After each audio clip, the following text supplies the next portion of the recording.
Kako obvladati izzive energetske preskrbe v gospodinjstvih? Na videz preprosto vprašanje, široka ponudba, včasih težko priti do odgovorov.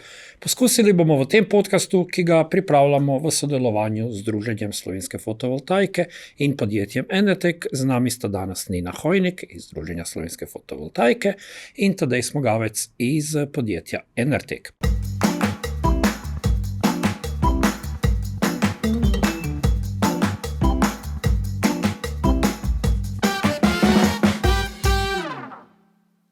Pa začnimo mogoče najprej z nekaterimi splošnimi pojmi. Slišimo energetsko samooskrbo, slišimo energetsko samozadostnost. V čem je razlika in zakaj menite, da mogoče ti pojmi niso bili vedno najbolj ustrezno uporabljani? Mogoče Nina, vi začnete. Mogoče začniva z mano najprej. Dober dan. Hvala za povabilo. Ja, res je. V bistvu predvsem na strani pojma samooskrba je bilo v zadnjem času kar precej neke zmede in očitkov, da v bistvu samooskrba sploh ni samooskrba. Tukaj se v bistvu strinjamo, da bi morali govoriti v bistvu o samozadostnosti in se pogovarjati o tem, koliko smo za namestitvijo nekega sistema dejansko energetsko samozadostni. To bi bilo recimo to osnovno izhodišče, ki bi se moralo spremeniti. Zdaj, samooskrba iz tega vidika, ker govorimo o energetski samooskrbi, ker z namestitvijo sončne elektrarne si zagotovimo vendarle lasten vir energije in to obnovljivega vira energije. Ne? Zato smo govorili o samooskrbi. V bistvu pa večino zanima, koliko smo s tem, ko to naredimo, samozadostni. Tako bi jaz recimo morda razložila tam, morda me pa Tadej tudi dopolni. Torej, samooskrbni so vsi, ki si zagotovijo svoj lastni vir energije. Pojem samozadostnost pa pomeni, kakšen delež energije si lahko zagotovimo sami in kakšen delež energije moramo kupovati na trgu. Torej, sistemi in mi bomo morali biti pametnejši, aktivnejši in odzivnejši uporabniki. Jaz mislim, da ne. Zaradi tega, ker da bi zaradi sistema, ki prihaja, spreminjali svoje življenjske navade, je mislim, da nerealno in tudi bi zelo vplivalo na kvaliteto našega življenja. Mislim samo, da se bomo morali potruditi in nadgraditi svoje domove z sistemom pametnega upravljanja. Ker če pridete domov in si predstavljate, da želite skuhati kosilo, jaz si ne predstavljam posameznika, ki bo pogledal, je sončno vreme ali sončna elektrarna dela, nimam sončne elektrarne, v katerem omrežninskem bloku sem, ali bom porabil preveč energije. Ne. Takrat, ko kdo sploh ve, koliko moči katera naprava potrebuje v določenem trenutku. Ja, ampak takrat, ko potrebuješ naprave za svojo normalno bivanje, potem jih moraš takrat imeti na razpolago za uporabo. Jaz bi uporabil eno prispodobo kot pri avtomobilu. Verjetno tudi, ko se vozimo z avtomobilom, se ne spuščamo v tehnološke podrobnosti vsakega dela motorja, ampak ko sem omenil tisto pametnejše, aktivnejše, odzivnejše, bomo posebej poskrbeli, ne vem, za redni servis, za zimske gume, kadar je zima. V tem smislu sem mislil, da bomo morali biti malo odzivnejši uporabniki, ker nam bo to zagotovo pomagalo, da bolj smotrno, bolj racionalno uporabljamo energijo. Se strinjam. Tako da mislim, da sva nekako na enakih tirih. Ja, se strinjam. Je pa zelo pomembno se o tem pogovarjati in se zahvaljujemo za ta pogovor danes, zato ker bolj, ko bomo razumeli, kaj se dogaja, lažje se bomo odzvali na vse spremembe. Nina, bi kaj dodali? Ne, v bistvu se mi zdi, da v bistvu vse, o čemer je Tadej govoril, je v bistvu mogoče z temi naprednimi sistemi, z digitalizacijo in v bistvu, če potegnemo pod črto, so tisti, ki imajo te sisteme oziroma so investirali v sončno elektrarno, razmišljajo o tem v prednosti. Spravljeni rodni so tudi mi močnejši. Ja, ker ostali navadni smrtniki smo v bistvu slepi na strani močine. Ne vemo, kaj se dogaja v realnem času, ko se opremiš s tovrstnimi orodji, pa imaš to možnost, v bistvu, da to tehnologija nadzira namesto tebe in da ti v bistvu niti ne rabiš posegati neke svoje vsakodnevne navade. Ne? Veliko lažje je preko uporabe tehnologije to narediti in ostati v svoji coni udobja, ki jo imamo vsi tako zelo radi. Ne? V bistvu. Tadej, omenili ste tisto besedo, ki zadnje čase marsikomu lase dviga po konc, tudi politika se veliko ukvarja z njo in to je beseda omrežnina. Zakaj je uporabniki ne razumejo, zakaj je težava razumeti, da neka elektrika, ki je ne pridelujemo sami, ima svojo ceno na viru in da je nekako treba pripeljati do nas, ne, da to je nekako treba zagotoviti. Skratka, zakaj te omrežnine ne razumejo, kakor kdo, in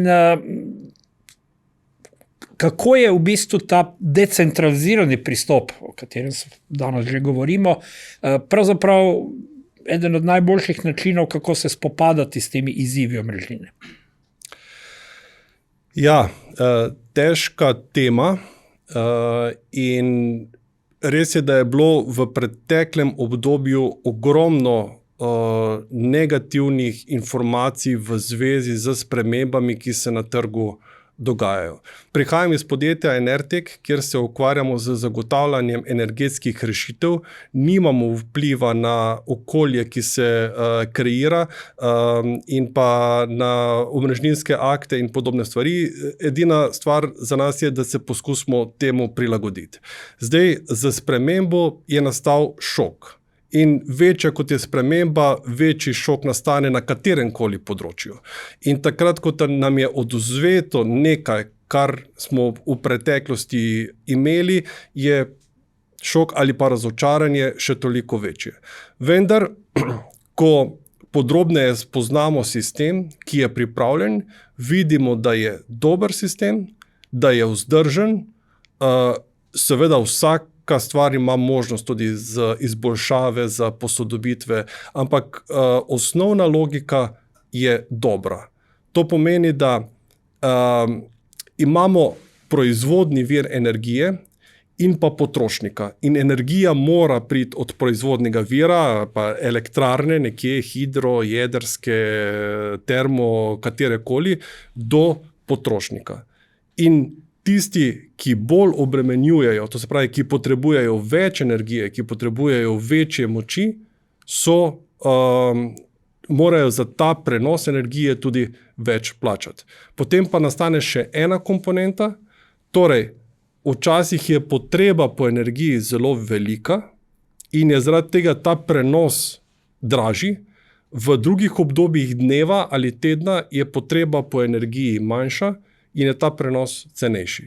In vse, kar se želi tukaj doseči, je to, da se uravna, to se pravi, da znižamo potrebe po energiji takrat, ko jo v omrežju primanjkuje, in da povečamo potrebe takrat, ko je v omrežju presežek. Bom dal še en plastičen primer. Danes smo prišli iz Štajerske v Ljubljano, potrebovali smo več kot 2 uri, zjutraj, vključno z vsemi konicami prometnimi, ki so proti Ljubljane. V prometu še nimamo sistema, ki bi stimuliral pot takrat, ko je cesta bolj prazna, in pa destimuliral pot takrat, ko je na cesti konica. Ponekod imajo dinamične cestnine, glede na uro. Ampak to je zelo podoben sistem, kot je omrežnina v energetskem sistemu. Torej, to, kar ste zdaj povedali, je razlog več, zakaj si želimo, da sta uporabnik in proizvodni vir čim bližje, ne? In to je ta premik, ne, ki ga je treba pač v glavah recimo narediti. Iz tega, da ni bilo važno, v katerem trenutku energijo, ki smo jo proizvedli recimo iz sončne elektrarne v obdobju letnega netiranja, porabljamo do tega, da pa zdaj je pa veliko bolj pomembno, kdaj to naredimo. Ne? Ja, ker je bil zagotovljen odjem v omrežje in potem v katerem koli trenutku odjem nazaj, omrežje pa v bistvu trpelo 2-krat. Tako nekako, ja. In zdaj pač ta premik, kateremu ta nov sistem pač spodbuja, da v bistvu razmišljamo o tem, da bomo na licu mesta v trenutku, ko je proizvedena energija, jo tudi uspešno porabili ali pa shranili. Ne? Vsi se pogovarjamo tudi o tem, seveda. Ne? In tukaj pridemo do smiselnosti baterijskih hranilnikov. Baterijski hranilnik danes se pogovarja na vseh vogalih. Tema baterijskih hranilnik je danes osrednja tema v energetiki.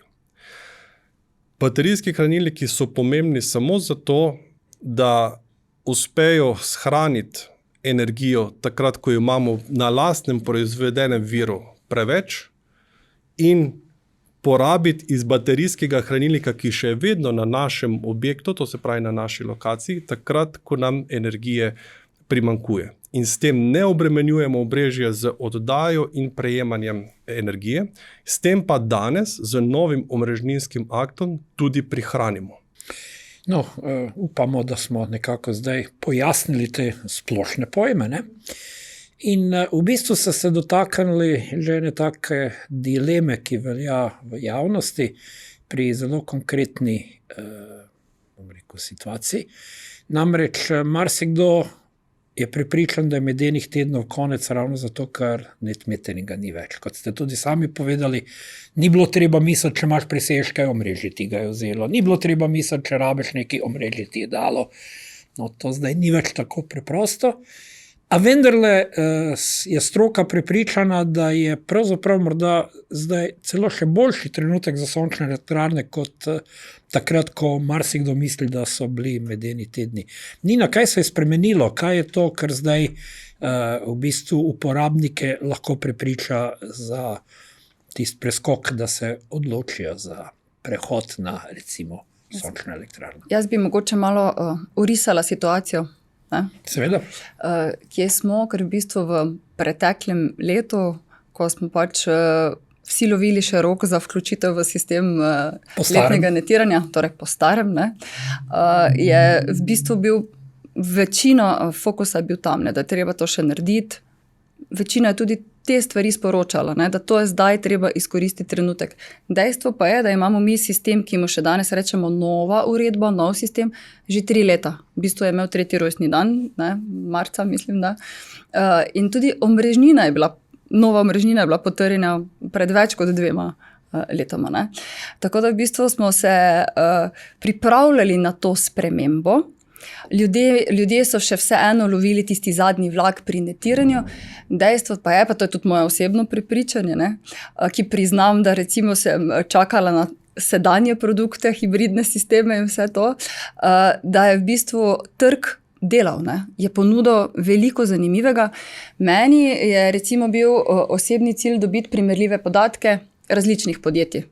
Ker sem pač tak tip, da rada malo analiziram, pogledam, med seboj primerjam in sem zaradi tega pač za potrebe to vrstne primerjave v združenju sem dala recimo konkretno enaka izhodišča različnim ponudnikom in so potem pripravili uporabniški scenarij. Uporabniški scenarij, tako šli smo recimo za povprečno velikostjo sončne elektrarne, ki jo v Sloveniji imamo, z 12 kW, potem pa so ponudniki na porabi gospodinjstva recimo še po starem 1:1, tako smo pripravljali, ker nek osnovni metodološki okvir je vedno da lahko primerjaš med sabo, pripravljali različne ponudbe.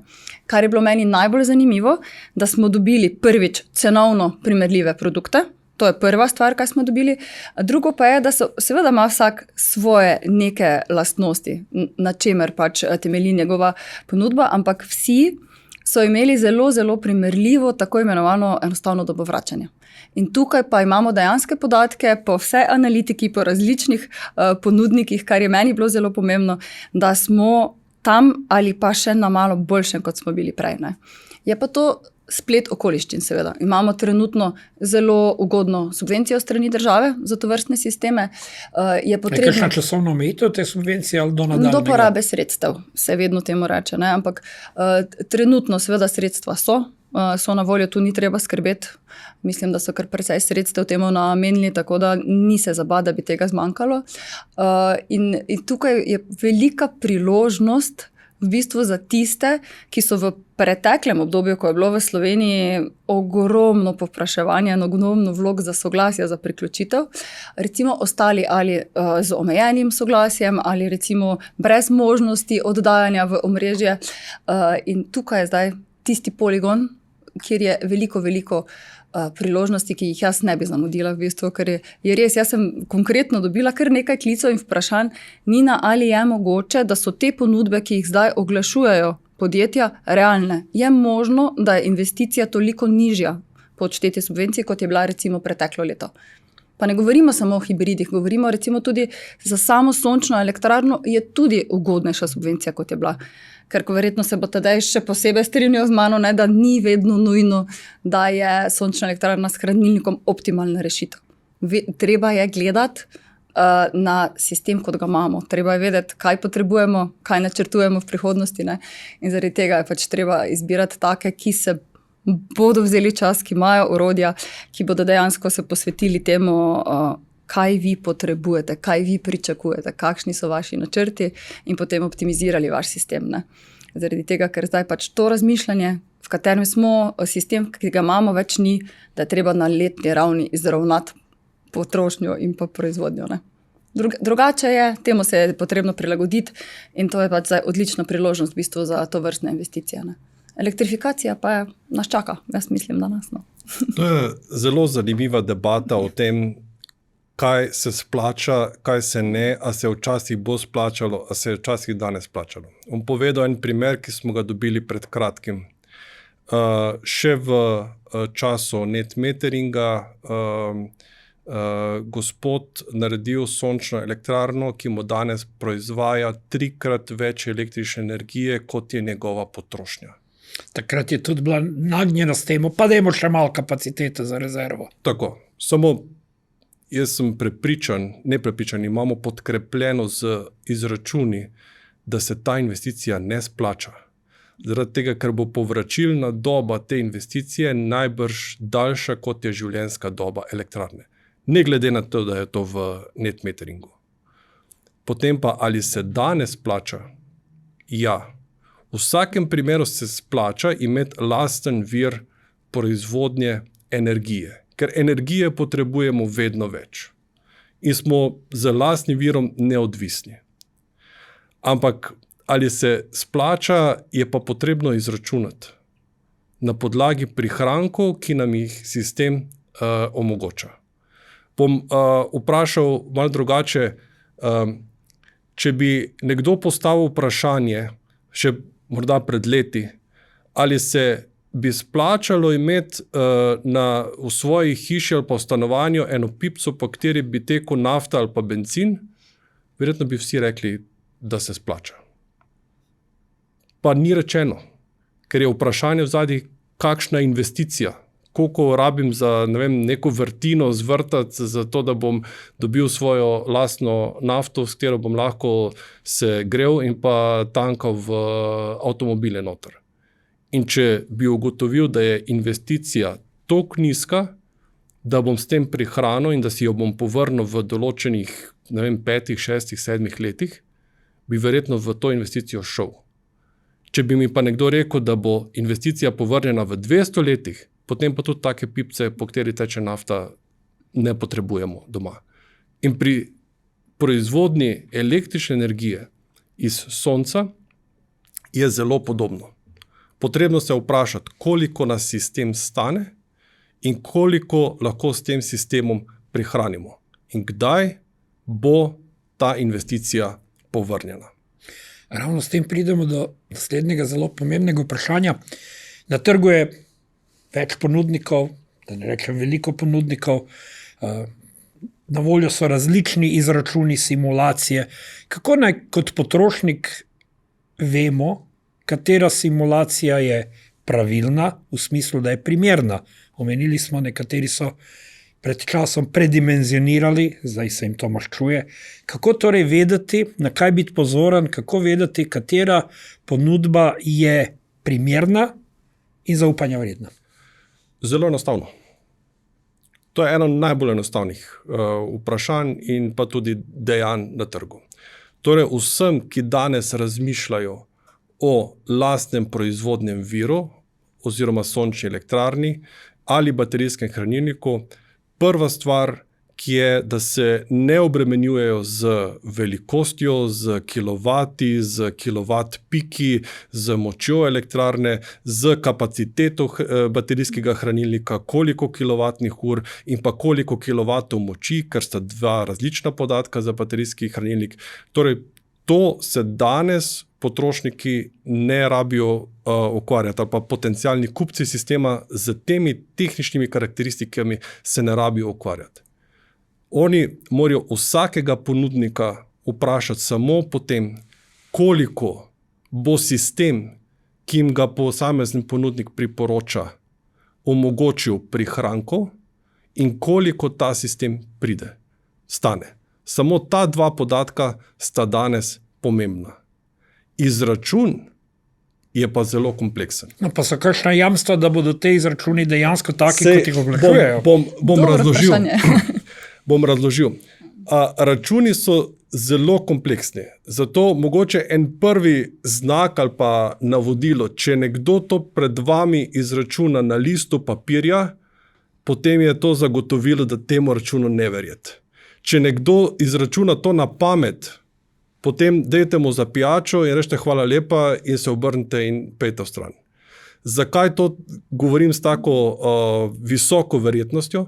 Ker včasih smo morali analizirati 12 mesecev, torej porabo v 12 mesecih, za vsak mesec posebej, predvideno proizvodnjo in smo lahko zračunali dimenzijo in pa prihranke neke sončne elektrarne. Danes pa moramo zračunati vsakih 15 minut. To je nekaj več kot 35,000 postavk za eno leto. In to pa danes znajo zračunati samo kompleksna orodja, kompleksni simulacijski sistemi. Mi smo razvijali lastnega, smo ga najprej razvijali v Excelu in potem smo ugotovili, da je to prepočasi in da je preveč kompleksni izračuni. Potem smo jih z ekipo IT strokovnjakov preselili na SQL strežnike, postavili zelo zahtevne algoritme, ki nam danes lahko v nekaj sekundah premlejejo več milijonov kombinacij in predlagajo prav sistem, oziroma cenovno ali pa stroškovno najbolj učinkovit sistem. Tudi druga podjetja imajo taka simulacijska podjetja, oziroma danes bom rekel, da verjetno večina ponudnikov na trgu, na kogarkoli se obrne, bo z neko simulacijo, z nekim izračunom postregel. Ampak da se vrnem k izhodiščnemu vprašanju, vprašali ste, komu verjeti in komu ne. Ne, samo komu verjeti. Ampak komu verjeti? Tistemu, ki vam bo dal garancijo. Samo vprašajte ga, tole ste mi izračunali, da bo moj sistem naredil take in take prihranke. In vprašanje nazaj, ali za to garantirate, ali jamčite. Kaj, če mi ne bo, kakšna bo vaša odgovornost? In kaj, če ne, recimo, kakšna so ta jamstva? Danes ponudniki na trgu, mi smo tudi eden izmed njih, zagotavljamo končnim uporabnikom, da če njihov sistem ne bo prihranil toliko, kot smo v simulaciji ali pa v izračunu predvideli, bomo za to tudi mi odgovorni. To se pravi, bomo finančno odgovorni. Tako. In mislim, da je to edini korekten in pošten pristop na trgu. Ker to, da nekomu podate izračun in rečete, kupite sistem, ker ta sistem vam bo prihranil toliko in toliko denarja, potem pa čez leto, dve ugotovi končni uporabnik, da to ni res, kaj lahko naredi? Nič. Ponudnik mu je podal sistem, izstavil račun je bil plačan in je njun posel zaključen. Resni ponudnik bo torej podal garancijo. Tako je. V neki obliki, vsaj ne, različne stvari se pojavljajo na trgu, to je en primer, potem pa so še primeri recimo ali nekih dobropisov ali nekih nagrad zaradi strinjanja recimo z upravljanjem hranilnikov, karkoli. Nekaj je, ne, da je recimo potrošniku jasno, da bo nekaj imel od tega, po domače povedano, pa kaj bo imel od tega. Zdaj vam pa zastavljeno najprijetno vprašanje in to ni, ker ni ravno neposredna ponudnica. Kdo nam pa jamči, da bo ponudnik živel toliko časa, kolikor bo živela elektrarna? Ja, dobro vprašanje. Nažalost je javnost bila pretresena z enim primerom, ne, ki je mogoče škodo naredil tudi vam, ki še poslujete. Zagotovo. Ja, komentirali oboji. Ja. Zagotovo je to res. V bistvu smo v sredi ene take situacije, ki pač upravičuje to vrstno vprašanje. Nimamo tukaj, ne, v bistvu res je, zagotovo bo trg pretreslo, ga je že. Tista podjetja, s katerimi jaz glavnem sodelujem, ki so tudi naše članice, vključno z Enertekom, so tisti, ki so tudi prvi veliki šok preživeli. No. Tako bomo rekli, in so vajeni to vrstnih pretresov in zaradi tega so se vnaprej pripravljali na stvari, ki prihajajo. Torej so spremljali zakonodajne spremembe, vse napovedi, vse razvili produkte, se prilagodili in je zdaj v bistvu, po mojem, so tudi ti tisti, ki jim je še najmanj jasno, če se lahko tako izrazim, zakaj ni recimo večjega efekta trenutno. Jaz sem tudi v tujini se pogovarjala z drugimi. Ob pogojih, ki jih trenutno imamo na slovenskem trgu, bi posel cvetel, po domače povedano. Ne? Ampak ja, zagotovo je tista resna podjetja, ki delajo te stvari, bodo, kot so že v preteklosti, tudi zdaj, tudi prevzemala kakšne projekte. Ne? Jamstvo je pa druga stvar. Ja. Zato pa je pač tisti, ki so že nekaj časa tukaj, pa ne samo veliki, niti slučajno se ne pogovarjamo samo o velikih, tisti, ki so se pripravili in imajo odgovore na vsa vprašanja, pa kar sprašujte, jaz bi svetovala čim več vprašanj postavljati. No. Je to, ne? Če me kaj dopolnište, daj pa. Ja, se to ni edina situacija, tako, ki jo takšno srečujemo na trgu in tudi nič kaj drugačna od ostalih. Primer strešna kritika. Tudi ponudniki 20 let, 30 let garancije, ampak če čez 10 ali pa 15 let ta ponudnik strešne kritine ne obstaja več, se lahko obrišete pod nosom. In zato verjetno za take produkte oziroma za take stvari, ki so potrebne dolgoročne garancije, se boste najbrž odločili za podjetje, za katerega obstaja velika verjetnost, da takrat, ko boste to garancijo uveljavljali, vam bo to podjetje stalo ob strani. Ampak garancije, da bo ali ne bo, je pa ni. Zdaj lahko govorim v imenu svojega podjetja. 16 let smo na trgu, Enertek je bil eden izmed prvih 5 registriranih podjetij v Sloveniji za fotovoltaiko. Nismo šli do danes še raziskovati, kje so ostala 4, ali smo najstarejši, ali smo med najstarejšimi podjetji, ampak to zagotovo strankam našim daje veliko verjetnost, da bomo tudi čez 16 let naslednjih obstajali na trgu in jamčili za vse garancije, ki smo jih kot svojim potrošnikom dali. In imamo še cel kup v Sloveniji dobrih podjetij in priporočamo, da se obrnete na nje. Je pa tako, da smo pa v okolju, kjer je zelo pomembno, kdo koga pozna, kdo mu komu kaj zrihta, kdo je dobil cenejše, je pa tako, tam je pa zagotovo tveganje večje. Koliko pa je življenjska doba take elektrarne? Vedno daljša. Ja, pa v absolutnih vrednostih. 25-30. Tako. Tukaj se pogovarjamo. Ne? V kolikem času, v bistvu zelo nehvaležno vprašanje, ker ste sam povedal, da je vsaka hiša, vsak objekt je zgodba zase, pa je težko govoriti o nekih univerzalnih receptih, ampak vseeno bom vprašal, neka povprečna vrednost časa, v katerem bi se naložba morala povrniti. Tukaj bom govoril iz osebnega stališča. Meni osebno naložbe, ki so povračilna doba do 10 let, se mi zdijo smiselne. Še posebej, če vem, da je življenjska doba sistema med 20 in 30 let. Zaradi tega, ker vem, da bom žel učinke naslednjih 10, 15, moče celo 20 let. Če je povračilna doba sistema 18, 19, 20 let, se meni zdi nesmiselno. Je pa tako, da tukaj pri energetskih sistemih se velikokrat pogovarjamo samo o povračilnih dobah, pa o ekonomski smotrnosti. Ampak to uporabniki najbolj razumejo. Ja. Ampak bom povedal še eno stvar, ki je tudi zelo, ali pa dve stvari, ki jih je zelo preprosto za razumeti. Eno je ekonomska učinkovitost, to se pravi, a se nam splača ali ne. To je en del. Potem imamo še en del udobja in pa varnosti, ki sta tudi zelo pomembni dobrini ali pa področju v našem življenju. Recimo, fotelj v dnevni sobi nima nobenega ekonomskega učinka. Ima samo učinek udobja. Tako. Ampak recimo moji ženi je zelo, zelo pomemben kos v stanovanju. In če bi šel računati ekonomiko, je rajš ne. Če vaši ženi zelo všeč, to že imajo predmete na sredstvo. Je ekonomika odlična. Tako. No, ampak tudi... Jaz bi tle ne bi samo Excelu gledal. Zato sem to izpostavil. Ne? In danes lasten proizvodni vir in pa lastna shranjena energija nam lahko vpliva na udobje v primeru, ko pride do izpada električnega sistema. Zdaj v Sloveniji se to zgodi zelo redko. Ali imamo področje, kjer se zgodi večkrat, imamo področje, kjer se zgodi Določena manjkrat. ruralna področja, vsak ima večje nevihti. Ja. Imamo pa izkušnje iz preteklosti, kjer je bilo teh izpadov lahko več, pa tudi dolgotrajni. Imamo izkušnje iz žleda, imamo izkušnje iz določenih poplav.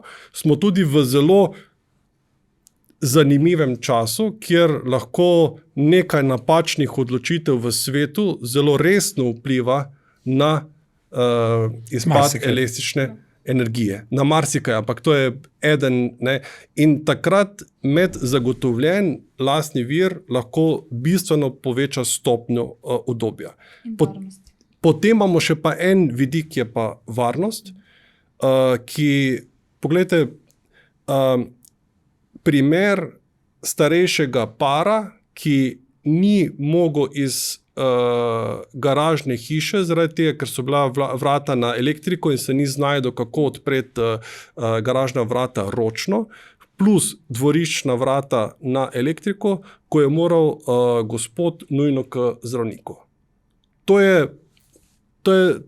tak moment, ki ga zelo težko damo v formulo, ko govorimo o finančni kalkulaciji nekega sistema. Enako kot za vašo soprogo na hotelu, ne? Se strinjam. Za koga je sončna elektrarna s hranilnikom zdaj najprimernejša rešitev? Pa smo spet pri ni enoznačnega odgovora. Jaz mislim, da zagotovo za bolj elektrificirano gospodinjstvo. To je pač čisto na prvo žogo vedno odgovor, predvsem za tiste, ki imajo več nekih večjih porabnikov in bi radi recimo nadzirali priključno moč, jo zmanjšali ali rezali konice, kot je zdaj. Veliko govori o tem, ampak spet ne. Morda imamo kako drugo obliko hranilnika, kot je baterijski hranilnik. Treba je razmišljati širše, pa predvsem načrtovati nek sistem, ki bo optimalno deloval za naše potrebe. Ne. Jaz si ne bi upala trditi, da je zdaj recimo potrebno vse obstoječe sončne elektrarne iz sistema letnega netiranja opremiti z hranilniki, ker ekonomike ni. Trenutno je še praviloma ni. Nekateri je zagotovo imajo, mogoče pri predimenzioniranih sistemih, pri večjih porabnikih, pri nekom, ki pač res ima veliko porabo v obdobju, kjer je to cenovno najbolj obremenjeno. Ampak, če je bila sprva dobro projektirana, ustrezno projektirana količinsko, je to že tam, ne? Pa tudi, če je bilo dobro projektirano, imamo pa še vseeno psihologijo oseb, ki ta sistem uporabljajo. Ne? Recimo Slovenci smo praviloma, pa tudi ne samo Slovenci, ljudje nasplošno smo naravnani k temu, da zastonj pač ne bomo ničesar dajali. In potem se je dogajalo tudi to, da pač, ker se je na letnem nivoju izračunavalo kako in kaj, so ljudje pač prekomerno porabljali elektriko mogoče na koncu. Ampak to samo meče slabo luč na vse skupaj. Praviloma pa temu ni tako. Ne? Zakaj bi bili zdaj recimo tisti, ki imamo sončne elektrarne, označeni za potrošnje? Ni res, mi si zagotavljamo lasten vir energije, poskrbimo za to, da je ta vir še povrh vsega obnovljiv vir energije, da smo nekoliko višje samozadostni, pa morda, da elektrificiramo še vse ostalo, kar imamo v gospodinjstvu. Ne? Jaz bi z tega vidika gledala na situacijo, ker se mi zdi, da je to primernejša interpretacija. No? Tadej? Tako je. Pri net meteringu je ta stvar, ki se kompenzira na letnem nivoju, samo energija in pa omrežnina. In tukaj je tudi nastal spor ali pa razočaranje obstoječih lastnikov sončnih elektrarn, ker so naenkrat prejeli visoke položnice, pa ne zato, ker bi morali plačati omrežnino ali energijo, zato ker so morali plačati priključno moč, oziroma moč, ki odjema električne energije. Ker tudi tukaj je zakon postregel z spremembami. In danes tudi tistim, ki imajo elektrarno po sistemu net meteringa, se v določenih primerih splača prigraditi baterijski hranilnik. Ampak se ponovno vrnemo k izračunu, ki sem ga že danes omenil. potrebno je za vsako leto, za vsakega uporabnika, ne za vsako leto, za vsakih 15 minut v letu izračunati, ali se ta hranilnik izplača ali ne, v kakšni velikosti, z kakšno močjo. In povem vam zadnji primer, ki smo ga imeli, in to tudi končnim uporabnikom damo zelo, zelo jasne informacije. Ko smo dobili stranko, prepričano je rekla, jaz sem vse preštudiral in želim kupiti pri vas baterijski hranilnik. In ga mi pozovemo, da naredimo najprej izračun, je rekel, v redu, dajte nam izpisek vse vaše porabe, ki ga se pridobi iz mojega Elektra. In smo mu mi izračunali, kar smo naredili slabo za sebe kot za posel, da je investicija in pa povračilna doba v njegov baterijski hranilnik 13 let, za baterijski hranilnik, ki ima življenjsko dobo 15 let. Smo rekli stranki, pogledajte, lahko se odločite, lahko ga kupite, z veseljem vam ga prodamo, z veseljem vam ga inštaliramo, ampak mi mislimo, da je ta investicija v tem primeru, v teh pogojih, ki jih danes poznamo, nesmiselna. Lahko, da se bodo jutri pogoji spremenili. Kljub vsem subvencijam, ki so na razpolago.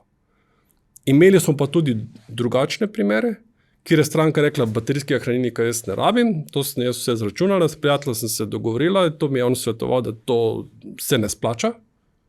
In smo naredili izračun in smo videli, da se investicija v baterijski hranilnik povrne v 4,5 letih.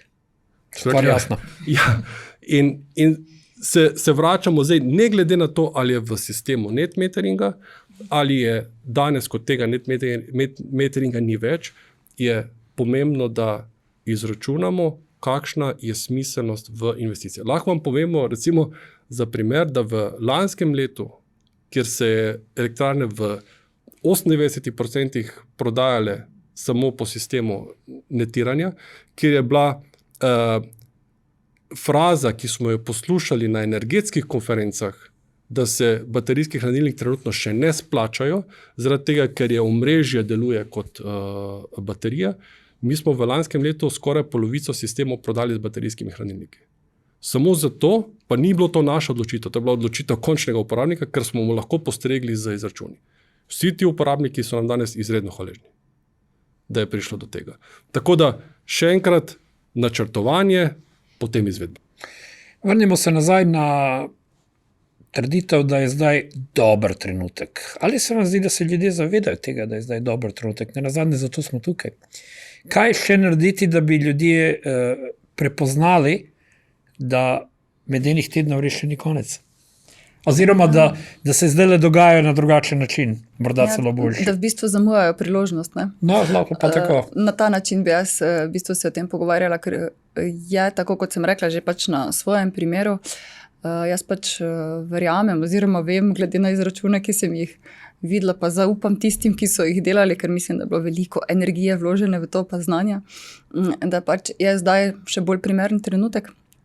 Zaradi tega, ker pač ja, seveda so visoke subvencije, pa spet mogoče ni osrednji cilj, da čim več počrpamo, ampak da počrpamo toliko, da dobimo optimiziran sistem. Ne?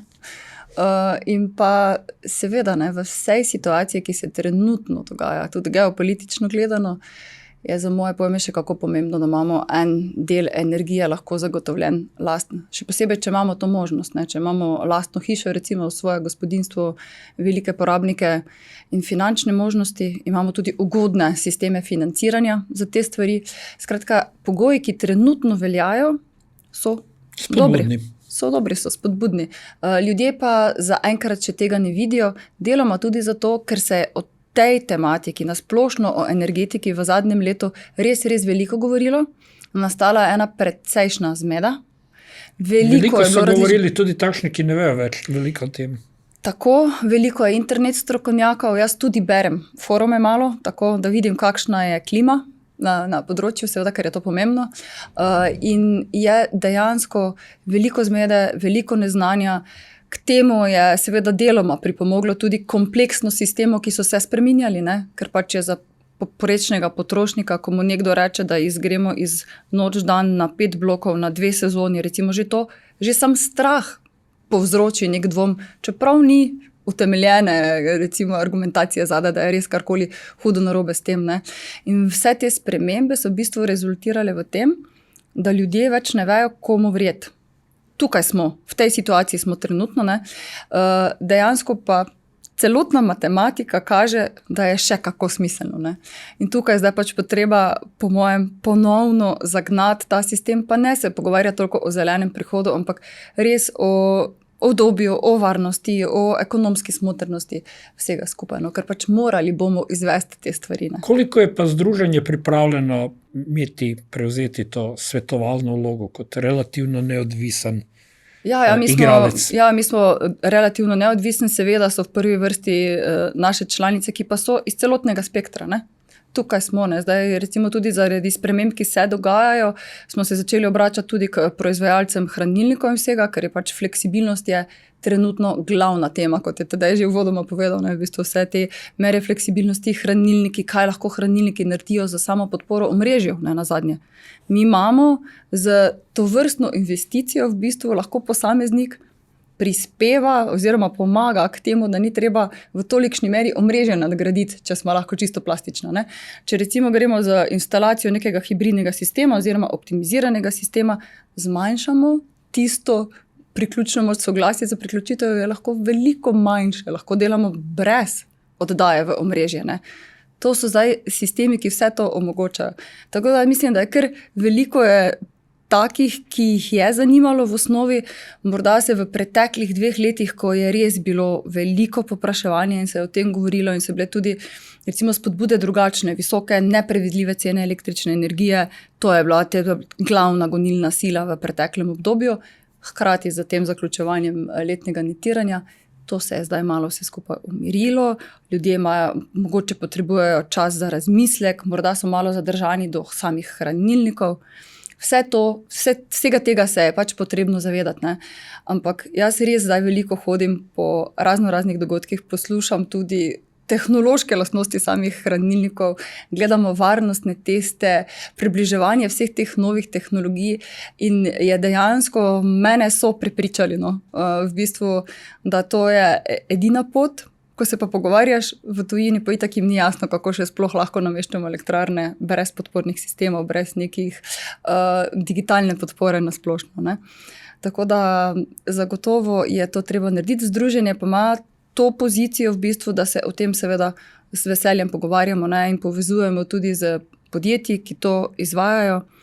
Pojasnjujemo, jaz veliko se tudi pogovarjam z novinarji, ne nazadnje, ki so zelo pomembni pri vsem skupaj, ker se je v zadnjem času pisalo vse mogoče, ne, tudi nepreverjeno in je zaradi tega tudi velika naloga na medijski strani, da nam skupaj uspe v bistvu ponovno spostaviti zaupanje, ne vem, kako bi se drugače izrazila, zaradi tega, ker je pač se zgodila ena situacija, ki pa nima neke realne podlage, ker produkti so dobri, ponudba odlična, podpora strani države, finančna recimo konkretno, je zdaj tudi zelo primerna, je bila nastavljena z namenom, da ohranjamo to tako imenovano enostavno dobo vračanja, ko imamo vsi najraje, ne? Ko smo se prej pogovarjali o številkah. Mi, ko smo delali te analize, ne glede na to, kot sem prej omenila, kakšen produkt je bil, kdo kaj ponuja, vsi so bili med 6, 7 do največ 8 leti povračila investicije. Ne? Ampak to smo zdaj spet o poprečnih nekih sistemih. Konkretno, kot je tedaj omenil, so lahko tudi krajše, lahko pa seveda malo daljše.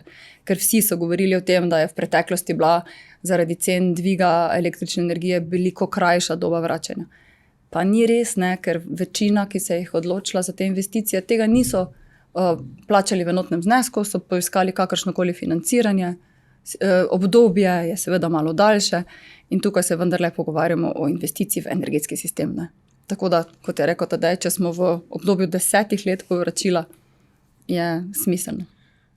Danes, če bi šli na ulico in vprašali 10 ljudi, ali se sončna elektrarna splača, bi zagotovo večina odgovorila ne. In menimo, da je to zaradi zelo negativne popularnosti v zadnjem času, ki je pač ta sektor ali pa to področje bilo deležno v našem prostoru. Zdaj, če pogledamo malo z zdravo kmečko pametjo, ali je bil kadarkoli v preteklosti kmet, ki je imel svoj potok in na njem mlin, slab kmet? A je bil en veleposestnik, ki je zajezil potok naredil turbino in si sam proizvajal električno energijo, slab gospodar? V večini primerov niso bili. In tudi danes je podobno. Če si zagotoviš lastni vir energije, je na dolgi rok v večini ali pa v veliki večini primerov to zelo dobra naložba za prihodnost. Zdaj, sofinanciranje, da, ne, tukaj se ne bom dosti opredeljeval, danes imamo spodbude, nam omogočajo, da so povračilne dobe v sistem krajše. Zdaj, ali se zaradi spodbud splača investirati? Zagotovo ne. Dajte se pozanimati in izračunati, koliko prihrankov vam lahko nek sistem omogoči. Ker to, da se nekdo odloči zaradi spodbud, ki so na razpolago, je napačna odločitev. Zdaj, zopet bom dal primerjavo z ženo mojo, ki pride in reče, super, veš, sem videla, so 70% popusti na obleke. Ja, pa a rabiš obleko? Mislim, odgovor je, vprašanje je retorično, zdaj, če bi bila ona na drugi strani mize. Ne bo se spuščala. Ja, ampak upam, da razumete poanto. Tudi, če je 70 ali pa 80% popusta ali sofinanciranje za nekaj, kar ne rabiš. Če bo nabiralo prah, je pa nepotrebno, ne? Tako. Točno tako. Ali drugače, tudi če ni enega evra subvencije, in ugotovite, da nek sistem ali pa za investicijo v nek sistem prihranite toliko in toliko denarja, se to splača. Ne? In to bi moralo biti ono osnovno vodilo pri odločitvi, ali se odloča za to vrstne sisteme ali ne. Vem pa, da v preteklosti, da smo bili ali pa v preteklih mesecih že deležni skoraj malo zasmehovanja, ne, vi, ki imate sončne elektrarne in vozite električne avte in imate toplotne črpalke, zdaj ste pa nastradali, ne, zdaj ste pa končno dobili svojo božjo kazen. Ne, ja, tako, božjo kazen, prav vam bodi.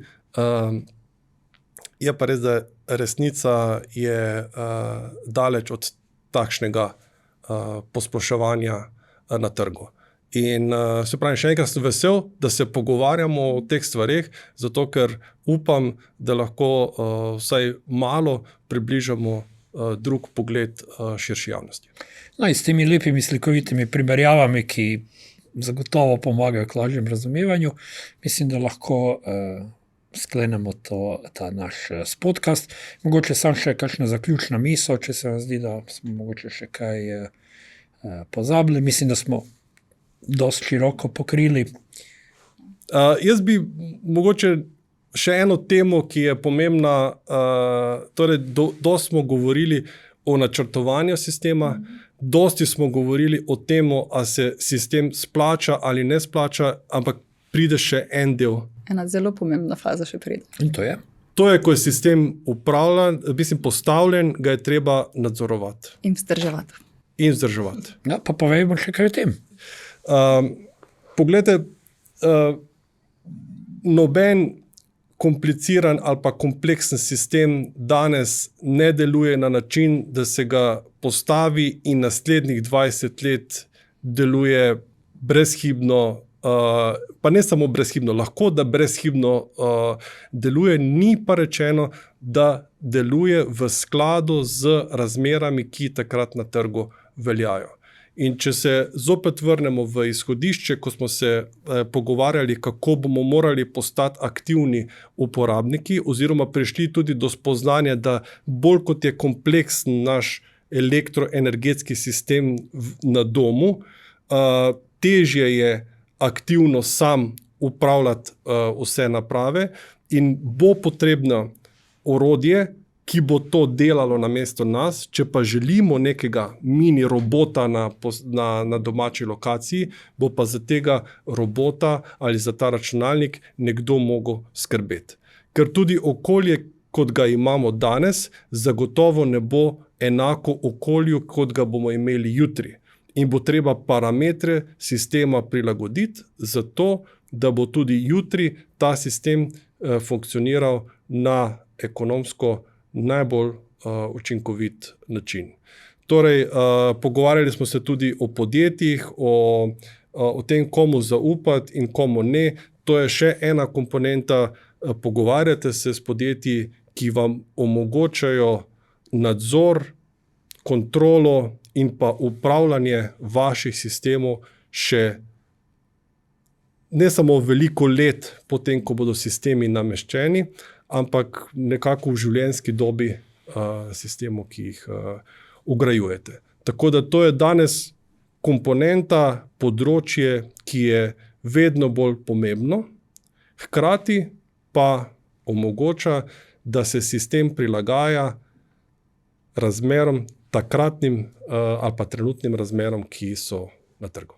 Jaz bi pa, če lahko, dodala še samo na temo vzdrževanja, morda, ker je pač za moje pojme, pa gremo na primer, ne, se velikokrat pozablja pri sončnih elektrarnah, da je te potrebno vzdrževati.